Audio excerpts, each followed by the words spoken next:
गिरफ्तार मुख्यमंत्री को कुर्सी से हटाने वाले बिल पर भड़की ममता बनर्जी। ममता बनर्जी ने संविधान संशोधन विधेयक को बताया काला बिल। ममता बनर्जी बोली, ये विधेयक सुपर इमरजेंसी से भी आगे का कदम।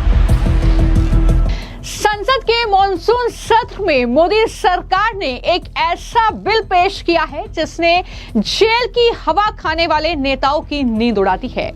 जी हां, केंद्रीय गृह मंत्री अमित शाह ने आज लोकसभा में संविधान संशोधन विधेयक पेश किया तो ममता बनर्जी के होश उड़ गए।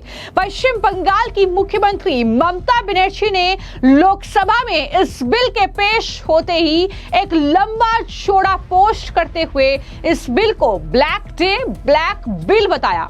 ममता बनर्जी ने उस पोस्ट में यह लिखा कि यह विधेयक सुपर इमरजेंसी से भी आगे का कदम है।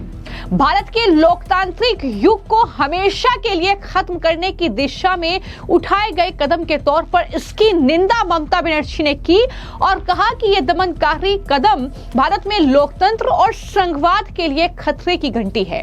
ममता बनर्जी यही नहीं रुकी, उन्होंने आगे कहा कि लोकतंत्र को बचाने के लिए इस विधेयक का हर कीमत पर विरोध किया जाना चाहिए, जो भारत में लोकतांत्रिक युग को हमेशा के लिए खत्म कर देगा। तो ये ममता बनर्जी का आप पोस्ट देख रहे हैं।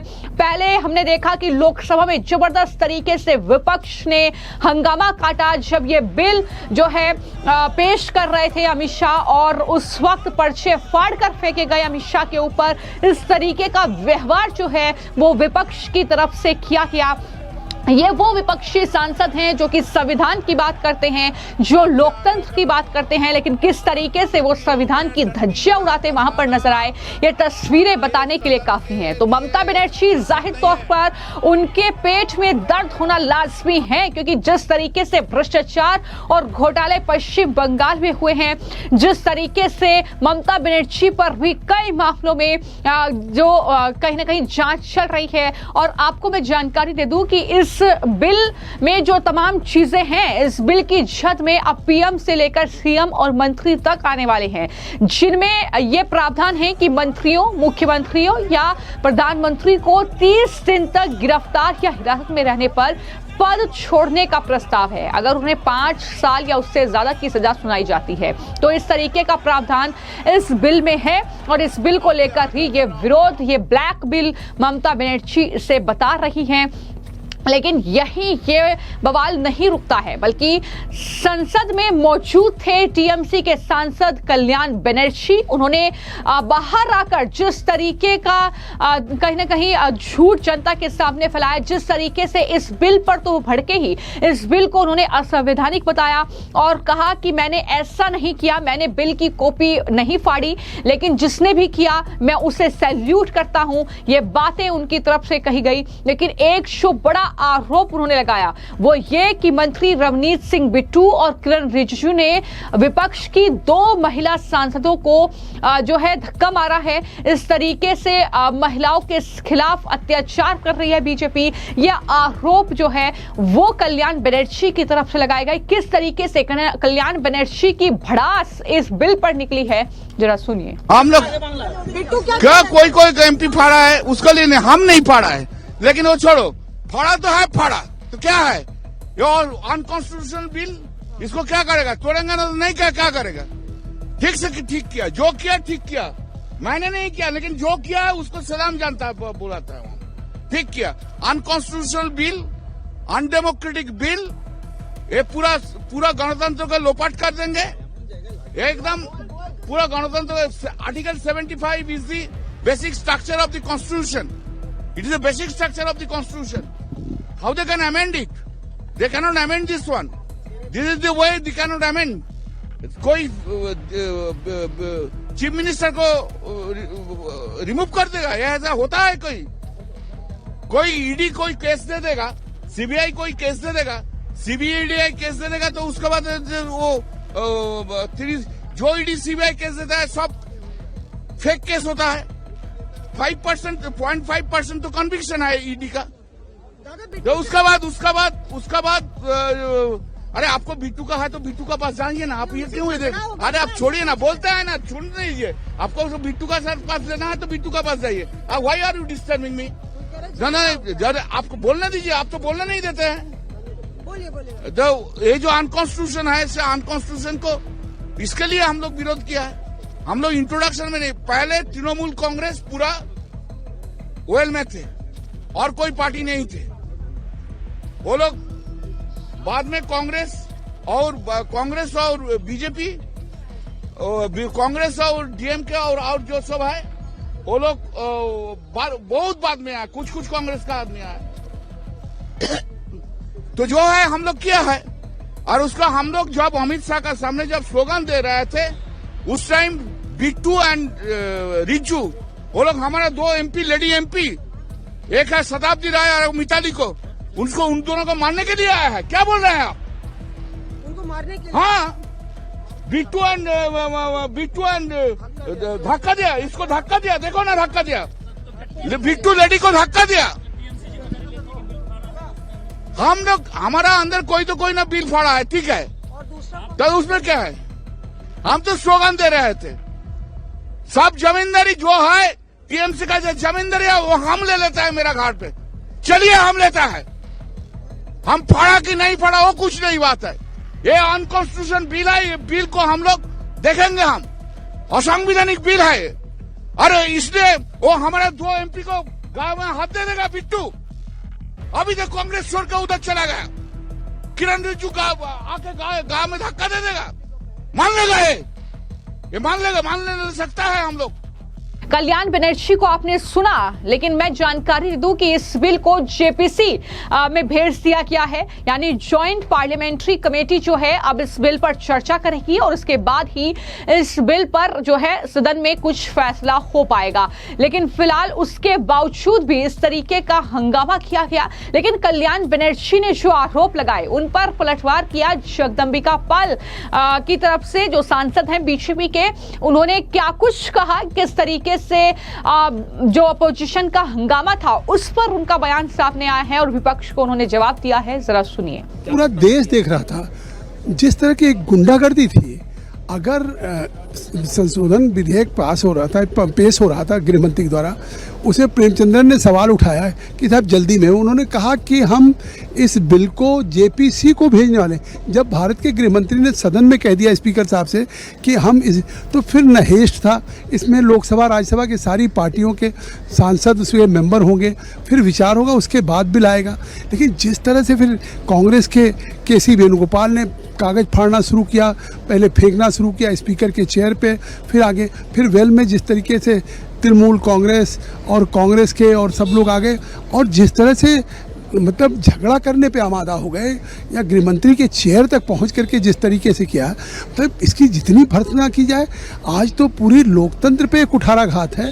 जिस तरह से संसदीय मर्यादाओं का आज उन्होंने उल्लंघन किया। आखिर एक संशोधन विधेयक अगर प्रस्तुत किया जा रहा था गृहमंत्री से, और गृहमंत्री ने इस बात को कह दिया स्पष्ट कि हम इस पे स्पीकर साहब प्रस्ताव करते हैं ज्वाइंट पार्लियामेंट्री कमेटी बन जाए, इसके बाद तो सदन को शांत होना चाहिए। इससे साफ है जानबूझ करके जो सदन लगातार बाधित कर रहे थे, आज उसकी पराकाष्ठा हो गई। कोई सांसद ऐसे आप बता सकते हैं जिन्होंने इस तरह से व्यवहार किया है? सारा देश देख रहा है। अब ये स्पीकर साहब को कार्रवाई करनी चाहिए। जिस तरीके से गृह मंत्री के मतलब टेबल पे आ गए और जिस तरीके का मतलब वहाँ इस तरह से अगर भाजपा के सदस्य निश्चित तौर से नहीं खड़े हो जाते तो शायद कोई अप्रिय घटना भी आज हो जाती। जो हाँ, जिसमें पूरा सारे कागज फाड़ के फेंक रहे तो, और कागज फेंकते दूर से वहाँ पे पहुँच गए, और जिस तरह से जिस मतलब उसमें पहुँचे हैं, कुछ भी अप्रिय घटना हो सकती है। तो एक तरफ ममता बनर्जी पश्चिम बंगाल की मुख्यमंत्री, उनके पेट में दर्द हो रहा है, पूरा विपक्ष दिल मिलाया हुआ है कि आखिर ऐसा बिल क्यों लेकर आए हैं। और जाहिर तौर पर इस बिल में चूंकि ये प्रावधान है, अगर कोई भी मंत्री, मुख्यमंत्री या प्रधानमंत्री भी देश का अगर भ्रष्टाचार के मामले में या किसी भी मामले में जेल जाता है तो 30 दिन तक अगर वो उसके बाद भी जमानत पर नहीं आता, कोई सजा उसे मिलती है तो उसे पद छोड़ना होगा। यही उस बिल में प्रावधान है। इसको लेकर जो ओवैसी हैं, AIMIM के अध्यक्ष, वो भी दिल मिला गए और उन्होंने जो है संसद में ही इस बिल का विरोध किया, जिसके बाद विपक्ष ने भी नारेबाजी की। ओवैसी ने कहा कि ये शक्तियों के प्रतिकरण का उल्लंघन करता है। ये कार्यकारी एजेंसियों को न्यायाधीश, जूरी और जल्लाद की भूमिका निभाने का अधिकार देता है। ये विधेयक गैर निर्वाचित लोगों को जल्लाद की भूमिका निभाने का अधिकार देगा। इस तरीके की बातें उनकी तरफ से की गई। क्या कहा ओवैसी ने सदन में, जरा सुनिए।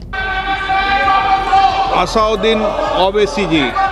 Sir, I stand to oppose the introduction of J&K Reorganization Amendment Bill 2025, Union Territories Amendment Bill 2025, and the Constitution 130 Amendment Bill 2025, sir. Sir, this violates principle of separation of powers, due process, undermines the right of the people to elected government. Sir, it gives executive agencies a free run to become judge and jury executioner based on flimsy allegations, suspicions, sir. Sir, only when an offence is proved beyond reasonable doubt, then only you can leave the post and the membership. But here a mere accusation, allegation, the punishment of losing one ministerial post will follow. Sir, Parliament democracy's chief ministers and ministers can only be removed through true means. First, executive prime minister can recommend their removal if the council of ministers lose confidence of the legislature. Now this bill would empower the unelected executive and bureaucracy to play the role of legislature. Sir, it undermines representative parliament democracy. This amendment would leave the minister and CM at the mercy of executive agencies. The severity of the amendment is not only in the fact that one loses their position if they are arrested, but even if they are detained. Detention and administrative action doesn't require offence to be made. Sir, the chief minister will not be able to accountable people. I want to know from the Honourable Home Minister, as he read Article 74(1), which says that the Council of Ministers headed by the Prime Minister to aid and advise the President, who shall, in exercise of his function, act in accordance with such advice. Now, this bill clearly violates 74(1). Sir, this is the 1933 Gestapo when Gestapo was found in Germany. This government is hell-bent on creating a police state. This will be a death knell and leash an elected government, sir. Indian Constitution is being amended to turn this country into a police state. BNS 152, the Home Minister promised in this House that sedition would not be used. Section 316, Section 9 of BNS, PMLA Section 4, all these can be used to destabilize an elected government, sir. That is why I oppose the introduction of all these three bills. This is nothing but creating a Gestapo to ensure that our democracy does not survive. And may I tell the Honourable Home Minister, despite his promise on BNS 152 has been used against a senior journalist Siddharth Vardhan Assam also. That is why I oppose this introduction of three bills, sir. Thank you. तो कुल मिलाकर कुछ इस तरीके का हंगामा जो है वो इस बिल पर देखने को मिला है। लेकिन किस तरीके से जॉइंट पार्लियामेंट्री कमेटी में इस बिल पर चर्चा होगी, क्या विपक्ष जो है वो अपना पक्ष रखेगा, किस तरीके से जो है इस बिल पर सरकार काम करेगी, ये आने वाले वक्त में देखना होगा। लेकिन फिलहाल मैं आपको जानकारी दे दूं कि जैसे ही सरकार ने, केंद्रीय गृह मंत्री अमित शाह ने यह बिल पेश किया तो जबरदस्त हंगामा, आरोप प्रत्यारोप का दौर और कुछ इस तरीके की बौखलाहट जो है वो विपक्ष के भीतर देखने को मिली है। फिलहाल आपकी इस पूरे मामले को लेकर क्या राय है, हमें कमेंट बॉक्स में जरूर लिखिए। धन्यवाद।